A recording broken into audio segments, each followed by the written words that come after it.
To look at the agenda, we will start with Apostolos Tsolakis from CERTH, who will discuss the Delta project. Then we will look at demand response in the EU from Marinopoulos. Then we will look at demand response in the EU and USA with Kuhl of KIWI. Following this, we will look at Delta business models, which will be presented by Guntram Pressmair of E7. Lastly, we will look at future market perspectives, opportunities and challenges ahead, which will be Stephan Marty of KIWI as well. Then, as mentioned, I will deal with the questions and answers at the end of the event. If I could hand the event over now to Apostolos Tsolakis of CERTH, and he will start on the introduction. Thank you.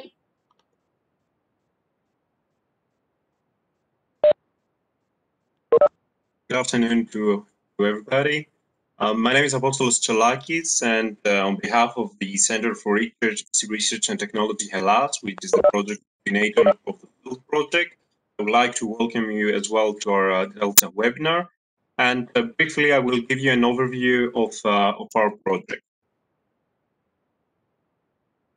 Delta is an European Union funded project under the Horizon 2020 Research and Innovation Action Programme. It lasts around 3 years with a total EU contribution approximately 4 million euros. And as you can see from the map on the right, we are 10 partners from 8 countries trying to deliver the project objectives.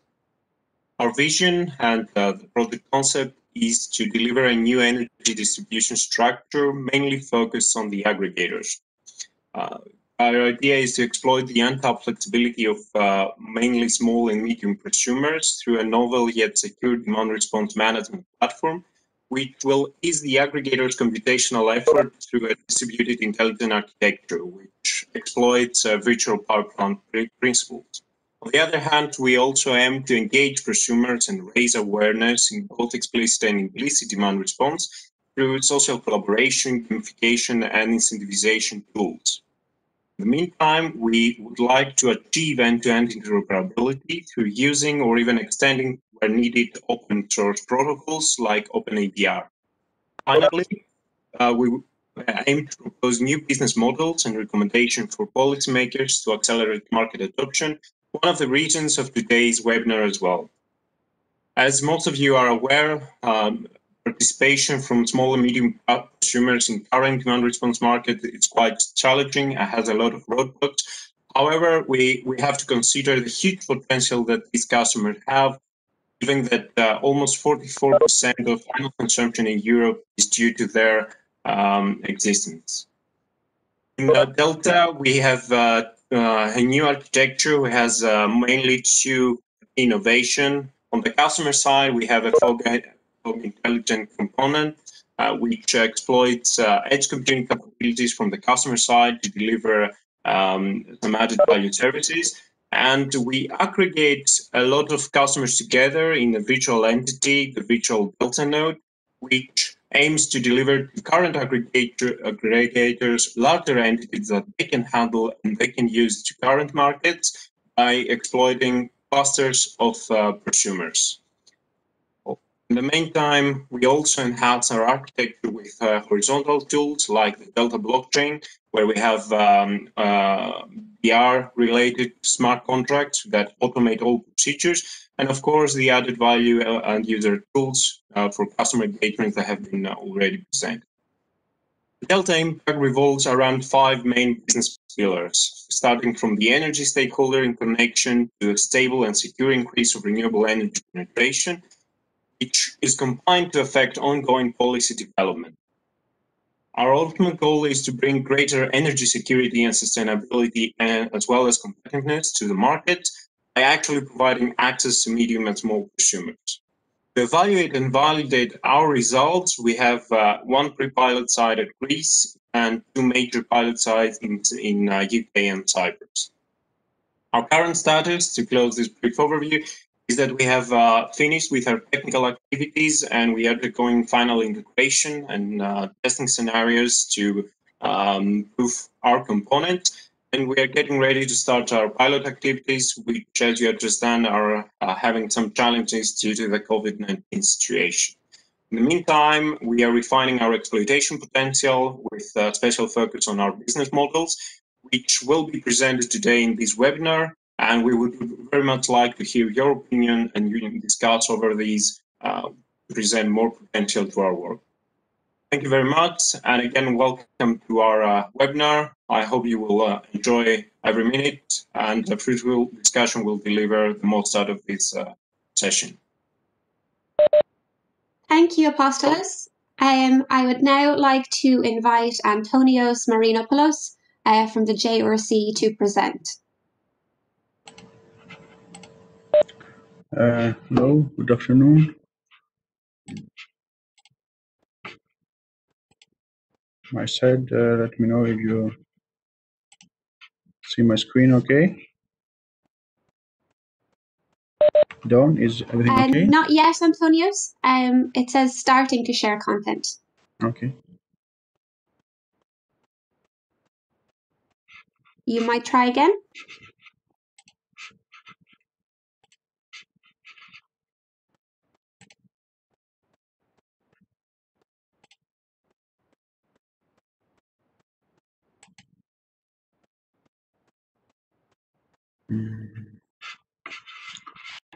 No.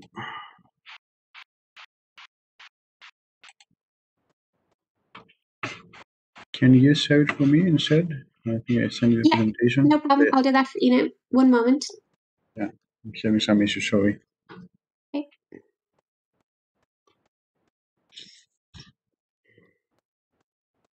Okay.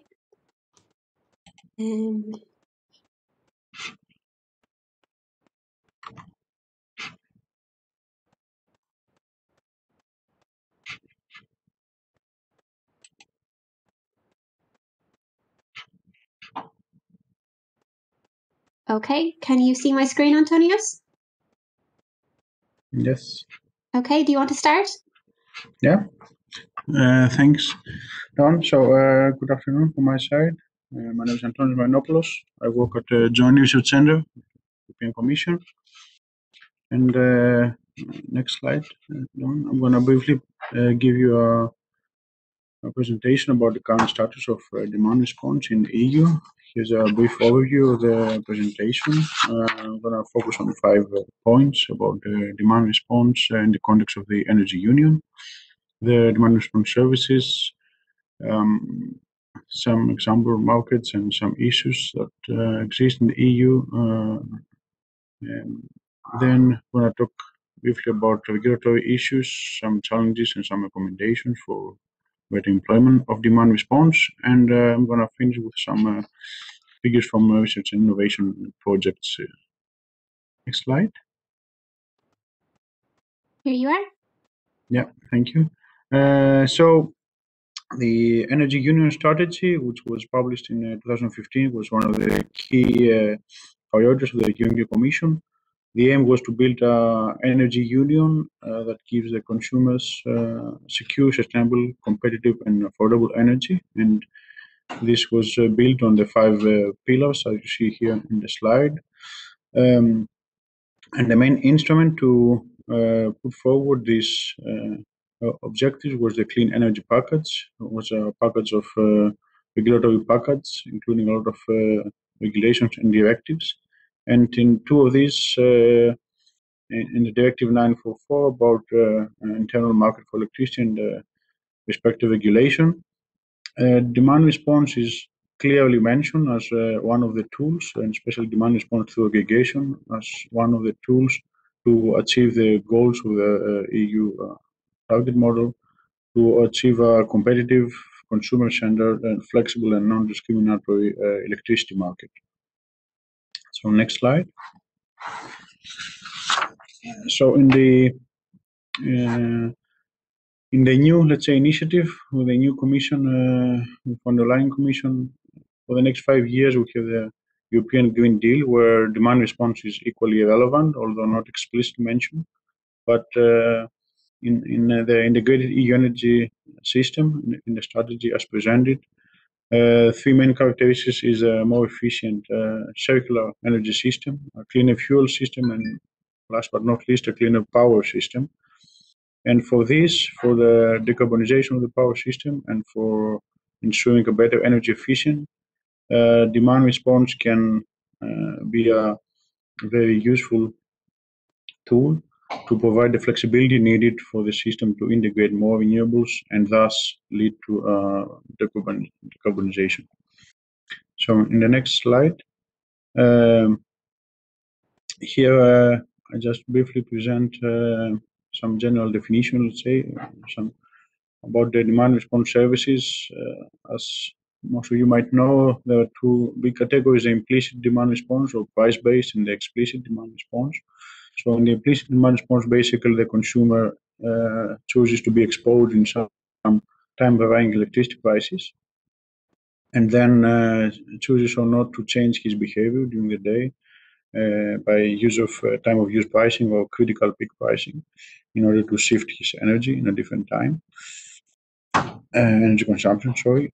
Whereas in the explicit DR is mostly referring to big customers or DR aggregators, in our case, in the Delta, where these aggregators directly participate and provide demand response resources in the wholesale energy markets, in the reserves or balancing, or even the capacity markets. So that demand response can be sourced from buildings, where from the energy consumption of the buildings, the heat, as also Apostolos said before, but also energy from PV or batteries, can be sourced from the transport system, especially now with the growing need for electric vehicles, and also from the big industry and agriculture. And the customers for demand response is mainly the operators, system operators, transmission and distribution, but also the balance responsible parties, as these are defined in the new electricity directive, with the roles and responsibilities, and the services can be offered through demand response aggregators or through the energy providers, retailers, sorry, or even from a new concept of energy communities, or even from individual active consumers. In the next slide, I'm showing just some figures. It's own elaboration of data coming from various sources that we did in JRC, and shows the theoretical potential of demand response to offer flexibility. And we see basically that in the next 10 years, in many countries, there will be a lot of untapped potential of demand response, both implicit and explicit. But in the next slide, please, Don. However, to exploit this potential, there is a need. It's imperative that there is a TSO and DSO collaboration. I have taken this slide from a recent NSOE webinar, where it shows very well the synergies between TSO and DSOs and the areas where they should collaborate, not only from the data exchange, but also in the planning and operation of their network, in order to harvest the services that DR can offer. And this is explicitly mentioned in the regulation, that DSOs and TSOs shall cooperate in order to offer demand response access to the energy market. And the next slide. So about the markets, just a background. I picked some key points taken from the recent IEA tracking report for demand response. So we see a lot of platforms popping up for demand science flexibility, and there are diverse platforms, and basically blurring, let's say, the boundaries and the limits between what is meant as virtual power plants, sometimes demand response providers or flexibility providers, prosumers, active consumers. So there is a whole bunch of entities and players in this market. For example, major utility companies now, they're offering virtual power plants where they include not only demand response for their customers, but also they include other forms of flexibility or even their own generation assets in these packages. But one of the main, let's say, drivers, it's the DSOs, where we see they are the first that have faced these problems of integrating more renewables, and they are the ones that actually seeking actively more and more to source flexibility locally. And this is already happening in some countries through either third-party platforms or through direct procurement of such services. And the next slide. However, although demand response is a lot of potential, still a lot of providers face barriers to access the market. There's a lack of standardization. I mean, having different standards and pre-qualification methods and requirements across Europe is a barrier, especially for small DR providers. There's a lack of framework for these providers. I mean, how the allocation of the energy volumes and balance responsibilities should be done. Baselining methodologies, it's very crucial. Have a common baseline and the remuneration schemes. Also, there needs to be a clear framework put in place for the implicit and explicit demand response in order to avoid conflicts on remuneration or accounting of energy flows, especially when one customer participates in both implicit and explicit DR schemes. And also the access to the timely access actually to data and data sharing is very crucial for the business model to work and for having a fair market competition and a level playing field. It's important to ensure this and at the same time keep customer privacy according to GDPR rules. Next slide, please. However, despite these barriers, let's say already there are some nice examples in EU. For example, in Belgium and France, the demand response aggregators are well defined with their roles and responsibilities and operating already for some years. In UK, they can participate in capacity auctions. There was a temporary suspension for 1 year last year, but now it's resumed. In Ireland, also, they can take 1 year guarantees, demand response providers, and they participate in the capacity markets. Last year, we had almost 1 gigawatt procured, which was around 5% of the total capacities procured. In Greece, also, DR aggregators can participate in the capacity market. In Italy, the access of demand response providers is done through virtual power plant schemes. Last year was about 350 megawatts of such resources in the market, and the same now is in Germany, where also some virtual power plants have been qualified by TSOs there. In Netherlands, which is also quite advanced already, there is demand response in the day-ahead market, mainly from industries, from large industries, but also in the let's say in the ancillary services market. There was last year, based on the tenant report, around 90 megawatt for upwards FRR from batteries. Of course, some countries have also implement also retailer-based programs, but still they're far from being in pan-European, let's say. In the next slide. So the reason of this being not yet the demand response not yet exploited and seen mainly, even up to now, as mainly interoperability service of large industries. It has not really reached the customer and the end user. It's a lack of regulatory framework, as we said, in order to allow equal term competition for all forms of flexibility, not only demand response. And of course, there's a need for more platforms and participants.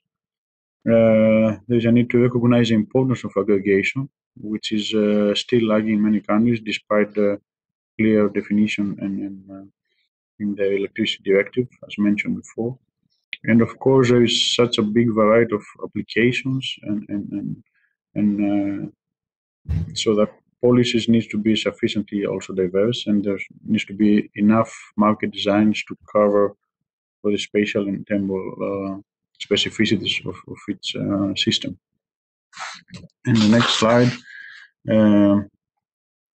some recommendation based on these, let's say, challenges is there's still a need for standardization, not only for products but also on the hardware, or at least standardization. We know it takes a lot of time, but at least some minimum interoperability requirements in the level of hardware, but also in processes and in products, and then harmonization of market rules for fair competition.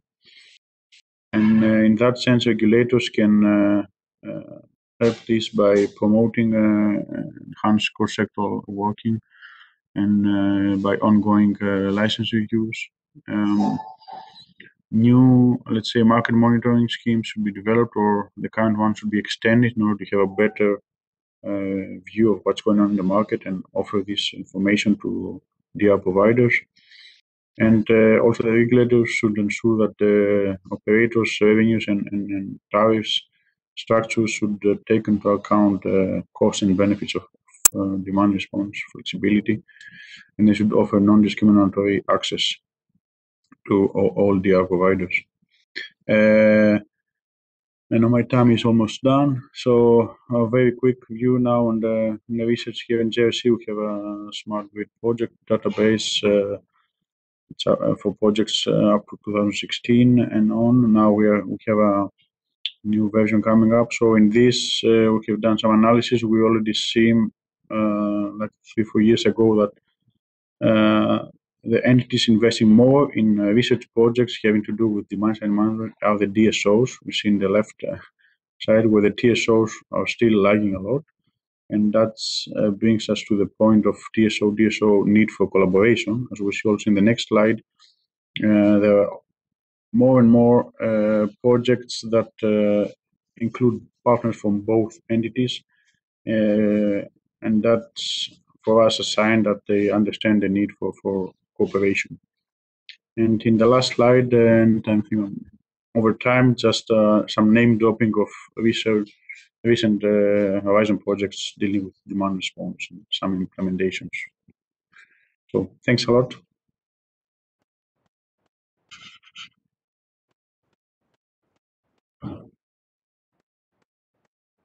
Okay, thank you. And then next up, we have Chris Kuhl from KIWI. Good day to everyone. Thanks for the opportunity to be with you. A little bit early here in the US for me to be joining you, but very exciting. Let me see if I can get my slides to work here.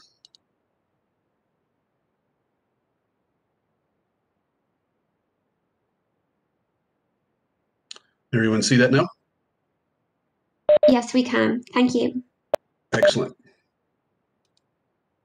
Well, again, thanks for the opportunity to speak with you here as part of KIWI Power, that we are a grant project recipient, a little bit different from the Delta program itself, but in the Horizon 2020 overall structure.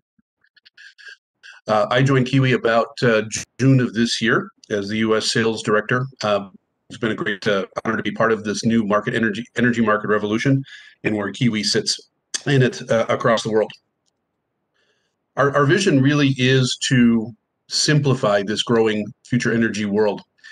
It's a challenge because the markets themselves here in the US are very nascent compared to what you've been hearing about in the EU. They're very diverse, very fragmented in terms of their supplier mix. The generation fleet is very different here in the US, although with a growing base of renewables, in some places very quickly growing, and that leading to certain kinds of opportunities for demand response and future DERs to participate into the wholesale energy markets across the US, such as they exist. KIWI was started about 10 years ago in the UK, which, as we all know, is probably one of the most dynamic energy markets in the world. And the technology that KIWI now offers globally is what has allowed them to become as successful as they are in mapping out different kinds of resources into the different markets in the United Kingdom. Excuse me for one moment, please. Thank you. Sorry, challenges from working from home. The solution itself is what allows a vast fleet of DERs to participate in different market applications. And with that challenge is not only cybersecurity, but execution and coordination of all of those resources by the users of the technology, which can be a service provider, an aggregator, a supplier of electricity, or even a regulated utility, as we still have here in the United States. And mapping out that opportunity is what my role is here in the US to allow KIWI to grow in the US market. It's really an end-to-end solution that will allow end users to take advantage of cloud technology with a little bit of on-site hardware that allows the various DERs, including demand response, typical building applications, to connect into these markets and allow users to aggregate and dispatch those kinds of resources to various price points and signals in the marketplace. The overall structure of this offer is a license for the technology, is a commercial license, and we're now operating that in over 10 countries in Europe, in North America, and we'll soon be announcing our first Asian application as well too. We have over 1 gigawatt of demand response or DERS assets in these marketplaces today already. Wanted to share some thoughts with you about the US market in particular, and contrast that to the European experience in terms of where we've come from, the past, where we are at the moment, and the opportunity we see that KIWI does in the US. And it's not dissimilar to the European opportunity, the reasons for it, but in how we execute it and how the market evolves will be probably very different in where we go from the future.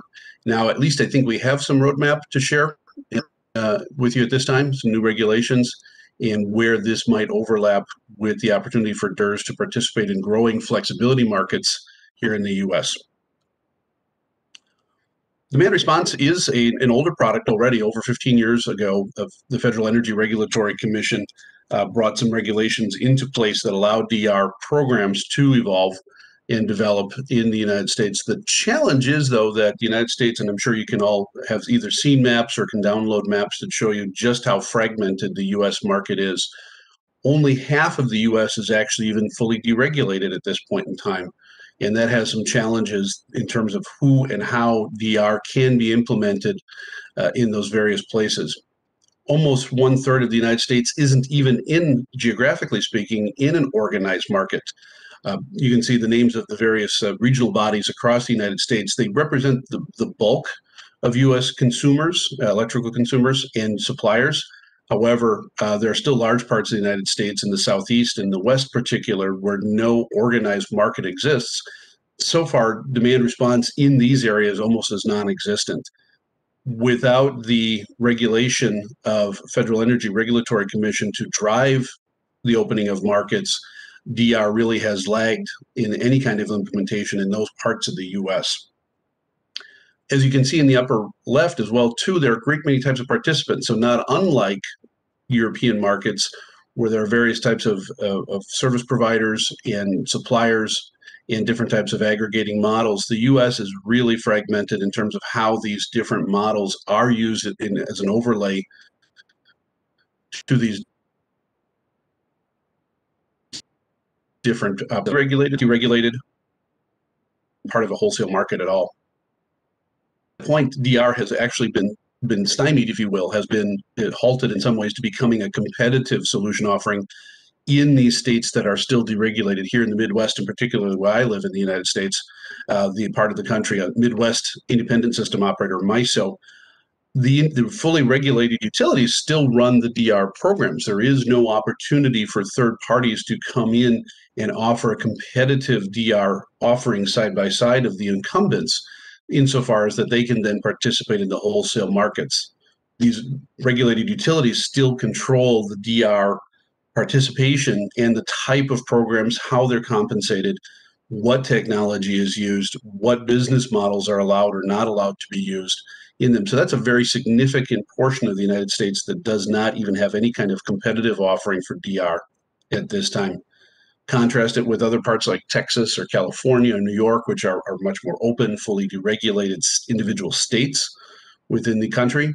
These are where the predominant opportunities have been for competitive DR, and we're seeing the most innovation in terms of technology and business models start to evolve going forward in terms of where we're at today at present, and then also where we're headed to in the future as well.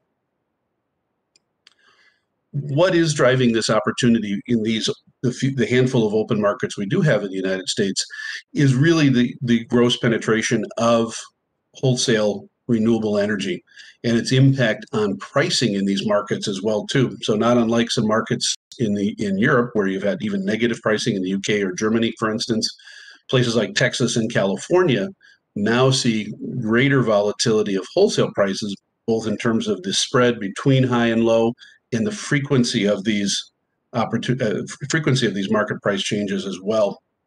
This is where we really think that flexibility in the United States is going to occur first, flexibility in markets, I should say, and the opportunity for DR and DR 2.0 and DR 3.0, as they're called here in the US, start to become more widely adopted in the marketplace, utilizing a growing set of DERs, distributed energy resources, by various types of owners and aggregators and service providers to basically become an arbitrage play in the marketplace, being able to offer in these services when prices are high and obviously not participating as greatly when prices are low. This really is the opportunity now for various types of technology players to bring this capability into US markets as driven by a business model where aggregators use the capability and flexibility of DERs to take advantage of those various price spikes as they occur more frequently and to greater heights as well too. The challenge is that most of the growing fleet of DERs in the United States, such as energy storage, smart buildings, microgrids, EV charging, electric vehicles themselves, and actually distributed solar as well too, are usually built, or typically built, I should say, for a different kind of business case, meaning the owner or deployer of those assets are not looking first to wholesale market revenues and opportunities for these distributed resources, even in the future, but rather for some sort of domestic need as well, too, whether it's in terms of reducing energy costs, meeting some sort of sustainability goal, providing for greater reliability or resiliency. That's where these types of resources are being deployed, have been deployed, in terms of the business model that they're being justified to be in place for. The opportunity to use them, however, as we've proven in California this year, is definitively there. And the of market structurings and restructurings to allow greater access for DERs into the wholesale space, to encourage the growth and the differentiation of these resources to think about and then actually participate in the wholesale markets going forward. We had a very interesting and very important ruling out of the Federal Energy Regulatory Commission just this year, and it basically is now in its final stages of being finalized to become the operating requirements for the RTOs in the United States.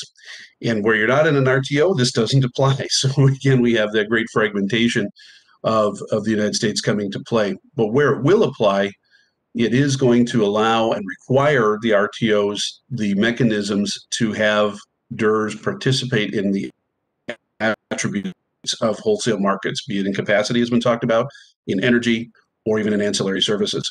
These will be the key drivers going forward in terms of how the technology of DERs is mapped into wholesale markets, and what RTO creates, what programs that are seen as the most attractive for DERs to participate in for financial reasons.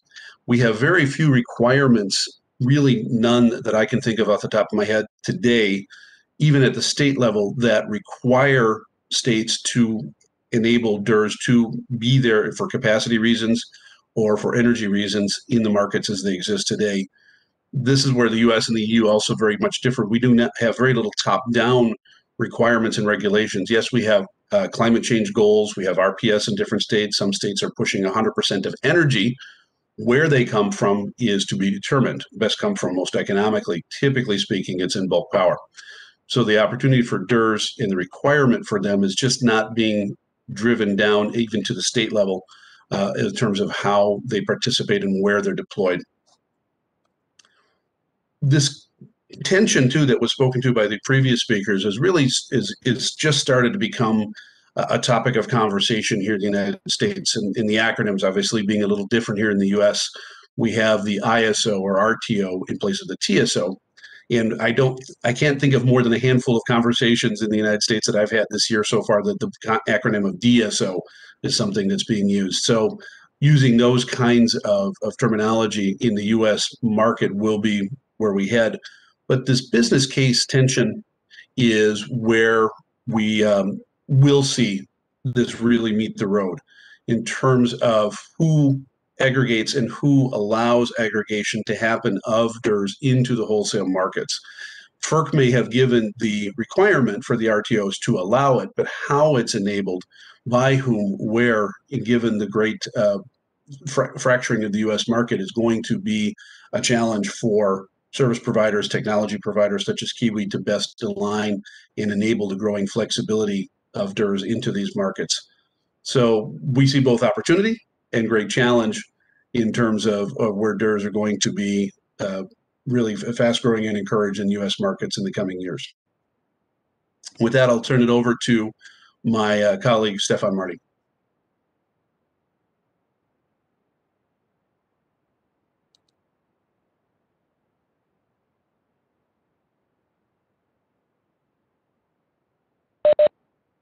Thank you for that, Chris. Okay, Chris, I think that comes later.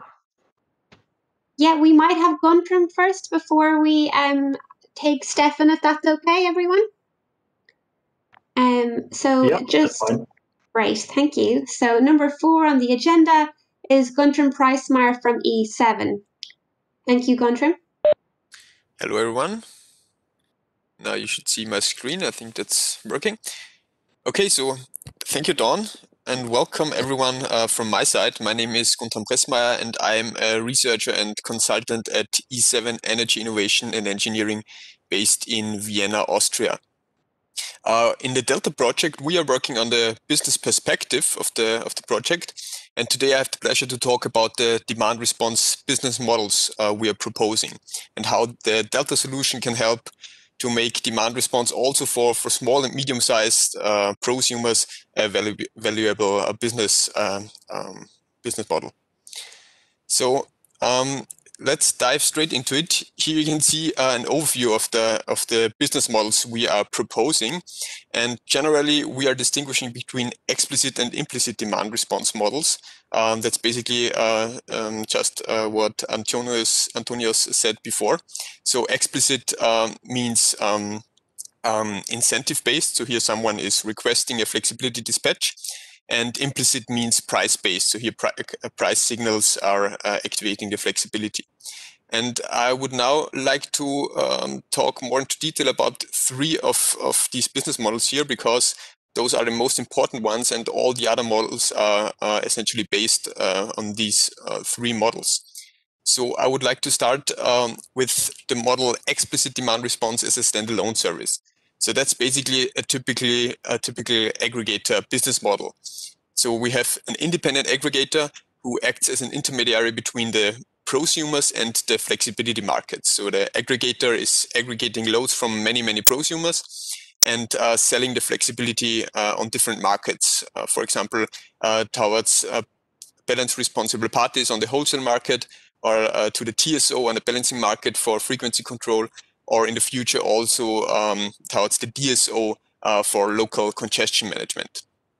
And it's important to mention when we're talking about a standalone business model here, a standalone aggregator, it's always important to have key partners for an aggregator to access the customer segment. So the next model is called implicit demand response, including power supply. So what is happening here? It's basically the supplier is taking the aggregation activities and is aggregating loads from prosumers and is using this flexibility to optimize its portfolio. So that's why we call it also implicit here, because the supplier or of the supplier is subject to price signals coming from the wholesale market, and the BRP can use the flexibility to optimize the sourcing costs. What's interesting here is that the supplier is generally in a very good starting position to access the customer segment, because there are already contractual relationships with many prosumers. So this is really an opportunity here. And the third business model is called the implicit demand response model for optimal use of time of use contracts. So what we have here is prosumers who are subject to a dynamic pricing scheme, for example, a time of use tariff. And a new service provider, which we call the Flexibility Service Company, or short FLESCO, is providing the service of load shifting behind the meter, and so helping the prosumer to achieve cost savings from their dynamic tariff. And this is quite straightforward and simple, this business model, but it's also, again, just as in the aggregator business model, it's important to have key partners to access the customer segment. So now we also discussed a lot in Delta, okay, how can we combine other services from the energy sector with these flexibility services? Because it's very valuable to use already existing channels to the prosumers, and therefore reduce transaction costs. And for example, the aggregator service could be combined with an energy efficiency service. This is also often called a dual service, and this could be a very valuable service package. Also, an equipment manufacturer could also act as an aggregator or also as a FLESCO. For example, when we are thinking of a charging point operator who can control very many charging points. This is a very good starting position for such an actor to also provide the aggregator of FLESCO service. And same also goes for microgrid managers, who also have access to loads and generation units in their microgrid, probably. But why are we talking about combining these different services? The reason is that in all of these demand response business models, we have a certain cost problem, and that's basically because of the high transaction costs we're facing. Demand response is in general a new and highly complex market, as we heard before, and when we are thinking of an aggregator, we have high numbers of customers, so many contractual relationships, and also many customers to interact with. And compared to that, we have very low margins in all of these business models. That's because we shouldn't forget, in Delta we are talking about small and medium-sized prosumers. So that means prosumers from office buildings or even residential prosumers, and those have only a very limited flexibility potential in their assets. So that means we have quite low margins here in these segments. And on top of that, we also have other cost items such as hardware costs. For example, when we are thinking of the balancing market, we have pre-qualification requirements regarding connectivity, and we also need to ensure a certain level of interoperability, so we can aggregate different loads from different manufacturers and brands. And also something quite important is the costs regarding measurement and verification. So towards the flexibility market, so we need to verify that a flexibility dispatch really has been performed, and also we need to verify that the savings for the prosumers, they are achieving the cost savings. So having said that, we also have a big cost advantage in all of these business models, and that's basically the fact that activating demand-side flexibility always has very low variable costs. So once all these transaction costs are settled, we don't have really high variable costs for each demand response event, for each dispatch. For example, a heat pump, when we are turning this heat pump down, we actually practically have zero variable costs as long as we are maintaining the user comfort. And that's a very important cost advantage here. So the next challenge, except from this solving this cost problem, is to find the right customer segment. And to achieve that, we identified 4 different customer segments. And here in this chart, we tried to map out the attractivity of these segments depending on the flexible assets they are operating. And in this chart, there are several messages. First of all, you can see there are some very promising flexible assets that can be used, such as heat pumps, hot water boilers, or EV charging infrastructure. But the more we're going into small-scale prosumers, for example, the residential homes, it's only attractive if we can control the assets from a central system, for example, from a building energy management system. When we're going then to individual private homes, it's getting more complex, and we have higher transaction costs because we have contracts with each of the residents, and also the customer action, also the installment that we need to make at each private home. And on top of that, private homes usually operate mostly white goods, so washing machines, dishwashers, and so on. And those typically have very low flexibility potential that can be shifted, but we have high effort to integrate that into an aggregation platform. So to sum up all these challenges, I would like to give 3 take-home messages here. And we think these challenges need to be overcome to make demand response a true success. So the first one is, as I said, reduction of transaction costs. So we need to reduce the costs for contracting. So here smart contracts could be a helpful tool, but we also need to reduce costs related to the flexibility assessment of the prosumers and of the integration of these assets in an aggregation platform. And here Delta really could make a difference and could improve the situation. We have the Delta platform, which is a platform for automated aggregation. And we have the so-called fog-enabled intelligent device, which is a gateway, basically, which identifies flexible assets and includes them integrates them in the Delta platform. The second message is that we need to have attractive service packages to offer. It's quite unlikely that standalone business models work when we're thinking of small and medium-sized prosumers. So we need to make comprehensive service packages, for example, with energy supply, with energy efficiency services, and with equipment provision. And finally, we need to find an appropriate target segment. So a target segment that really pays off and where the margin is sufficient.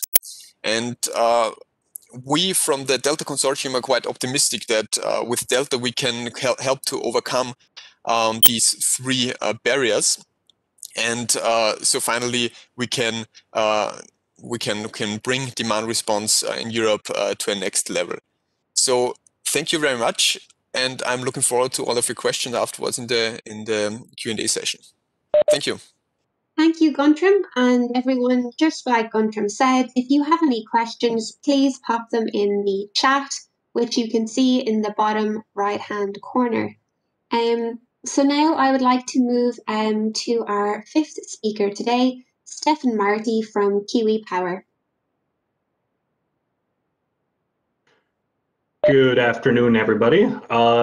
Great to be here. As I said, my name is Stephan Marty. I'm the Chief Commercial Officer of KIWI Power, and I'm going to share with you a bit of our insights first around, I think, a lot of what has been discussed before, but then really want to show you a real-life example as well of what potentially could be something for a future market and where we see a lot of this market going.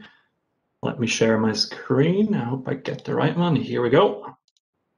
I hope you can see my screen. Let me move the stuff away so you can actually see it all properly. There we go. So before I jump into an example, I want to walk you through just a bit reflecting in terms of, as I said, like what future opportunities and regulatory barriers could there be.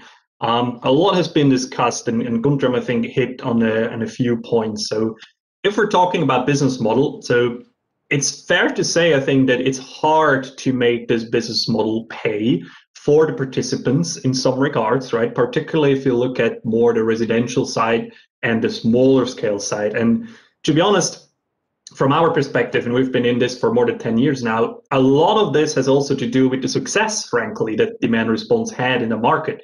It has reduced prices, mostly, and that's why, and the reason I'm coming to it, mostly in the ancillary services markets, right? So initially, aggregators, participants were getting flexibility into ancillary services, tertiary frequency control, and so on. And I remember when I joined, it was okay to have a size of a few hundred kilowatts, really more commercial, industrial, but mid-sized commercial to make it pay. These days, really, because prices have been driven down in the ancillary services market, you have to look at megawatt size loads or generators, for example, to make it pay. This is part of the success and is a reason that these ancillary services markets are quite shallow. They're not as big, and at some point they're just oversupplied, which really leads to kind of like where we see the future, which is in the wholesale markets, and it was touched a little bit before as well. If we're talking wholesale market, in intraday, day-ahead market, there is quite a lot that's happened there. Balance responsible parties that was discussed, that was a blocker for ancillary services, DR business models for a while, has largely been solved regulatory-wise. Energy storage participation has been an issue, was not really clear at the beginning. This has mainly been solved, I dare say. I'm not sure if you've seen in the UK, that just lifted the 50 megawatt limits for energy storage systems, which is great. And then the access for behind the meter assets as well. So a lot has happened actually, which is good on the regulatory side. But if we're looking at the wholesale side as kind of like the future, and I'll show you an example after, it has a lot of advantages in reducing the transaction costs that Guntram mentioned before as well, right? It's easier to do if you want. You don't have to do any complicated metering. You don't have to do a pre-qualification like you have to do if you want to participate in a TSO run program. So those are advantages, but then you need a supplier, right? As mentioned before as well, partners are very key. So you need to have a partnership with a supplier because he obviously supplies the site and can make that happen. There are moves in Great Britain to change this a bit. A virtual lead party, I'm not sure if you're familiar with it, allows aggregators, for example, like KIWI, to participate directly in the balancing mechanism without having to go through a supplier. So this is a key regulatory step. There is a move now as well to potentially allow that to happen in the intraday and day-ahead markets. That will take a little bit of time, but that would be a very key move that takes the requirement to work with a supplier away if you want. So it's moving in the right direction, but a lot of that is needed in that regard. And then we're talking about time of use tariff, more flexible smart tariffs, really, which closes the loop to the business model, because we need to see price signals in the market that really allow DERs on the industrial commercial scale and then ultimately on the residential scale to participate in this market. So they need to be incentivized to participate by these price signals. There's going to be a lot of automation needed, no question around that, because it's still, particularly in the residential side, relatively small loads, as mentioned before. But Stephan, sorry to interrupt you there. It's just that your slides don't seem to be moving for us. Yeah, I'm not on the slides yet. I'll just come there in a second. No this is problem. Just some general idea. To give you a bit of background, right, where we are. So really the future around wholesale trading, and what I actually wanted to do is, and now we're coming to the slide, sorry for that, show you an example of how this could work and how the future of this more wholesale-based trading pricing can work. And this is a real example that actually happened in Europe just about 2 months ago and saw record-breaking dispatches from our side and for sure from other companies as well across multiple nations. So let's see what happened here. And as I said, this is really, for me, a glimpse into the future, if you want. It shows us what will be a more normal occurrence and what should help build this business case and make the business case more attractive. So this is a specific date, the 15th of September, so just about 2 months ago. And just to ground everybody, the typical wholesale electricity price in Great Britain as well as in the continent is between 10 and 50 pounds a megawatt hour, so roughly about, and the average I think is about 35 or so. However, on that specific day, the 15th of September, as you can see on the right-hand side, the price in the day-ahead market, so not short-term, the day before, spiked to more than £1,000 a megawatt hour, factor of 30 higher. And even in the intraday markets, that spiked to more than £500 pounds a megawatt hour. And that wasn't just the UK, the same happened in Germany, even more extreme, where the intraday prices went to €4,000 a megawatt hour, happened in France, happened in Belgium, and it's not in here, but it happened in Denmark as well. So really something that affected all of Europe. And why was that, right? Again, to ground everybody a little bit, I think it's well known that continental Europe, and that includes Great Britain, is one large synchronized grid. So you have the same frequency in Germany, even down to Turkey, Spain, Switzerland, France. Not the UK, but the UK has a lot of interconnectors, and the markets to trade electricity, they're actually connected. And there's an interdependent system. There's limitations, but there's an interdependent system that allows power to flow between different countries. And what happened on the September 15th specifically, and I'll talk a bit about the bigger picture that is at play here as well, is you really had a record heat wave for that time of the year. I hardly remember it now looking out of the window, but you can see it on the right side. So Western Europe was very hot.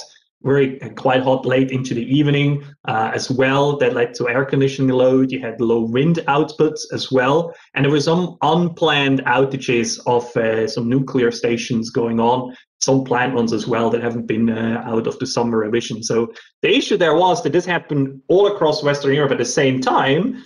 And usually you would trade between the countries and solve it, but you couldn't do it because it affected everybody. And that created these price spikes.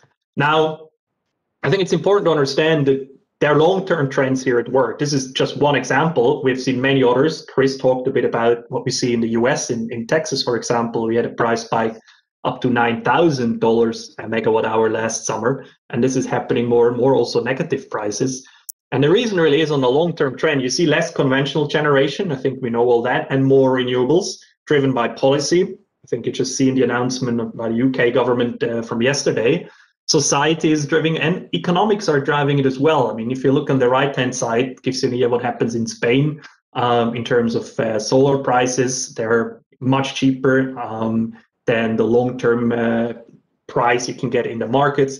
And the Goldman estimates by 2030, actually, during a normal weekend, summer day, or even a weekday, you will see mainly solar, wind, a bit of hydro, maybe a bit of nuclear in there, but definitely no thermal anymore. And a couple more heat waves. Unfortunately, probably we have to, with climate change, we have to live through that as well. So that leads to this more volatile electricity generation that I talked about before, that we see more and more happening, where these spikes become more frequent and the amplitudes become higher. And this is really in some form helping to build a part of the business case and the need for flexibility.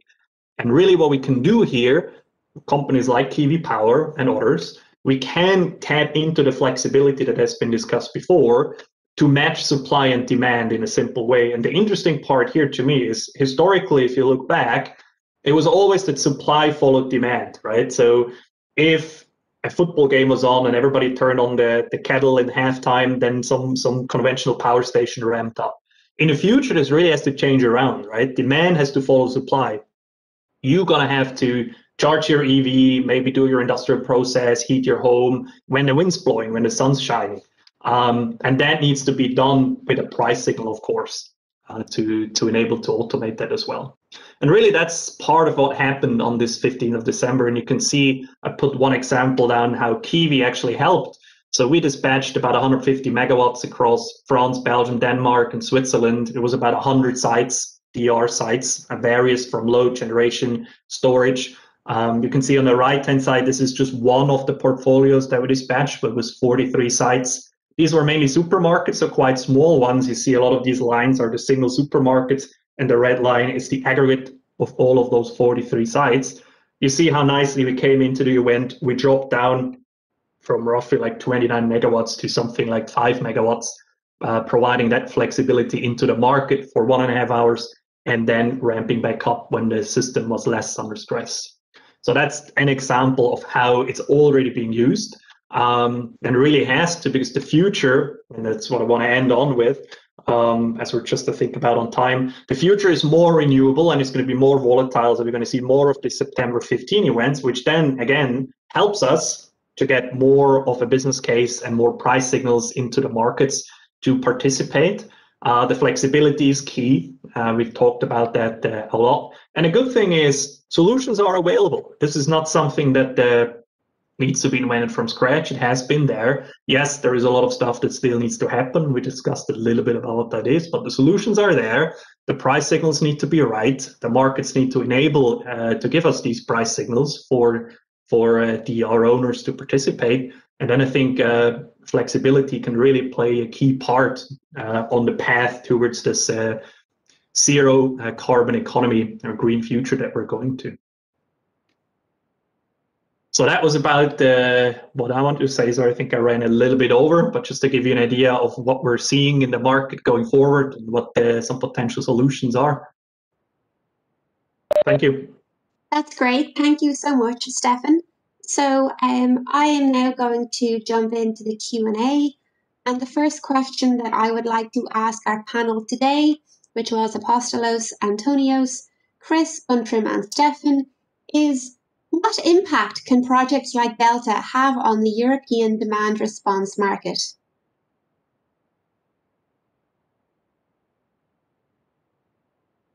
Apostolos, would you like to jump in on that maybe? Yes, thank you, Dawn, and thank you in general for the question. I think that projects like Delta and especially similar efforts can significantly aid towards, first of all, creating the tools that are missing right now from the markets for more efficiently getting to what Stephan described very well as the potential and the need.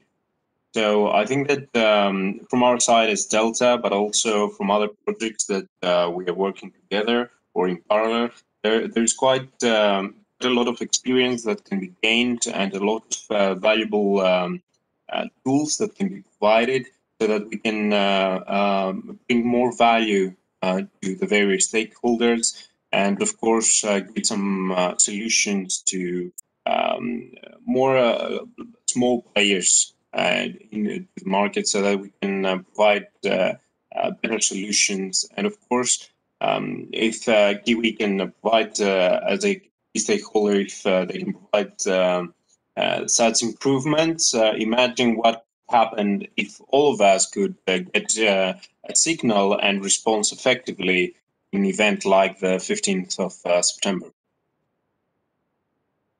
Thank you for that. Guntram, do you have anything to add to that? Yes, I think that's true. Of course, all of these tools that we are developing in Delta can bring a lot of value.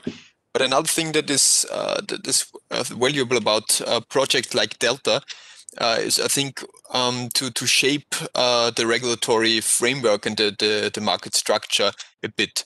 I think that's really a value that we also bring across here. For example, talking about requirements for pre-qualification in different markets, because many markets that we are talking here are usually not designed for demand-side flexibility participation. So I think all of these things are also very important things that can be delivered by projects like Delta. Thank you, Guntram. Would anyone in our audience like to jump in? Would you like to perhaps unmute your microphone?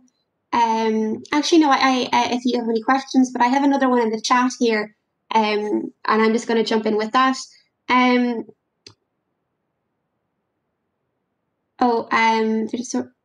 So someone has said there is any source available to consult the prices. Oh, I think the question is there any source available to consult the prices of demand response events?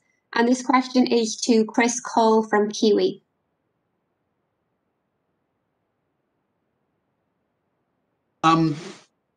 So yes, so the if the demand response, this is a bit tricky to answer. I have to answer it in a very specific way.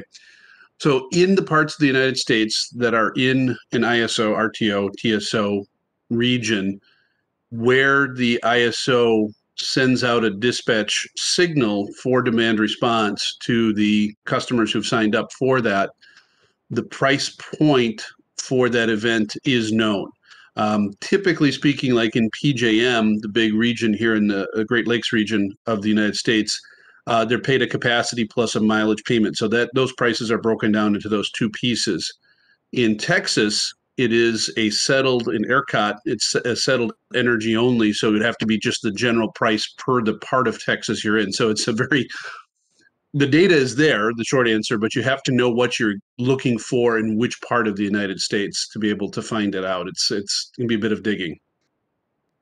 Okay, great. Thank you, Chris. I have no other questions in the chat, so I'd like to open it up to the room. If anyone would want to unmute their microphone and ask any of our panel here today any questions. Does anyone have any queries or feedback?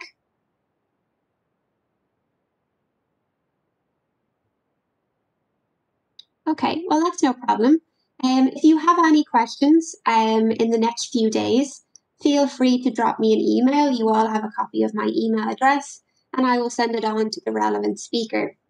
As mentioned, I was recording this event, so you can view that recording on Delta's social media channels and on the Delta's website over the next few days. Thank you, everyone, and thank you to our speakers for speaking today. Have a good day. Thank you. Thank you all. Bye-bye. Thank you all for attending.